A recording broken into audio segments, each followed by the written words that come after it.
Hi everyone, it's Killshot from 99 Gaming. This is The Walking Dead Season 7, Episode 4, Best Scenes. Warning, this will contain predictions and spoilers. If that is not your thing, turn away now. This will contain a combination of my top 5. We're going to start with 5 and count all the way through to number 1 of the best scenes, the best moments, the best interactions. Your participation is greatly appreciated. That's really what makes this channel, is all of our different viewpoints and comments, and I'd love to see your top 5 as well. So starting out, from 5 to 1, number 5 is Spencer meets Negan, and this really set the tone, I think, early on. We see how naive Spencer really is. He's just leaning over, asking Eugene to come help, and then when Negan knocks on the gate, I thought this was just classic. Of course, it's Spencer that opens the door for Negan. Right after little pig, let me in, Spencer was just epic.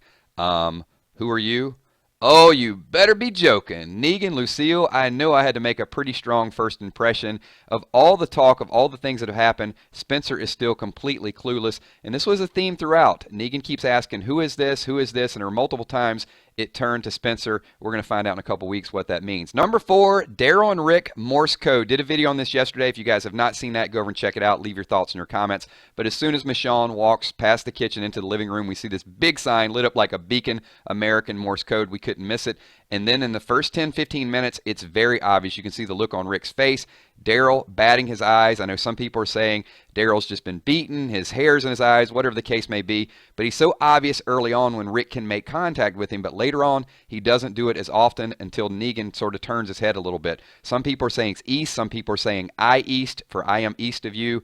6 miles of Hilltop, I think, is a little too much. But I would kind of go with I east. I'm pretty comfortable with that. But then throughout the episode, we also see Rick changing his grip on the bat. A couple times he taps his fingers.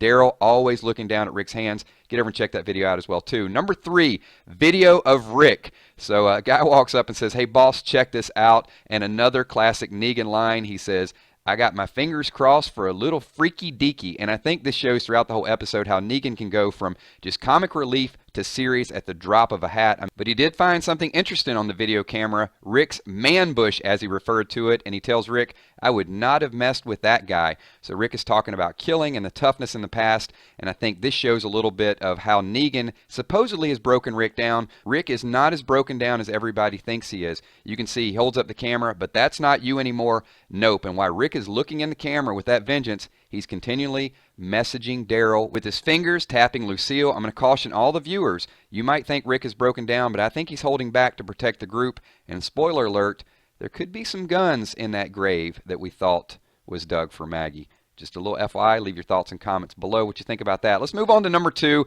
and I know this isn't going to be the most popular, but Dirty Davey. I know we didn't like it, but it was pretty classic the way they built this up, and it's going to lead to a lot of good things in the show in the future. So we've seen this creepy looking guy all throughout there. We saw him in the beginning. We saw Carl pull the gun on him. He just has a smile on his face. But the interaction with Enid was just the worst and the most grotesque, I think, of the entire show. But you have to have these villains in order to make it more rewarding when they die. So had the balloon say, please, little girl, and he touches her face. Say, please, one more time. Now, we know in the comics that Negan does not condone rape, and he actually killed David, and this is David/Davey, so this could be his character. You can see, I'm sorry you had to see that. I really want you to understand that we're not monsters. Negan is a lot of things, but he does not believe in rape. However, there is a little bit of a preview from this coming up week where Enid climbs over the fence, and Carl says to her, I'm not going to save you anymore. So the thought is that maybe Carl will actually kill Davey. A little bit of that paradox. So let me know what you think about that. And my number 1 for this week is the interaction between Rosita and Dwight. As Dwight said, Rosita. But it starts out, Negan is, Rosita seems to be the prize in this episode where everybody wants to kind of bully her a little bit.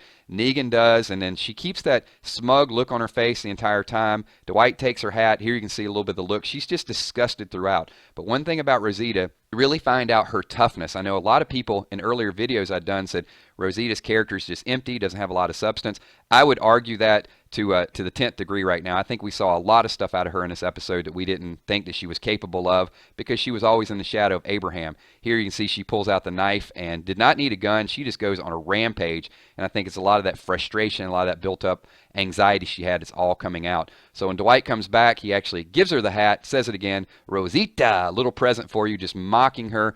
But Rosita gets the last word, and I got to be honest, I laughed out loud when I heard this. This was my favorite part in the entire episode when Dwight said, find anything else out there, Rosita, just your dead friends, and finally a little bit of vindication.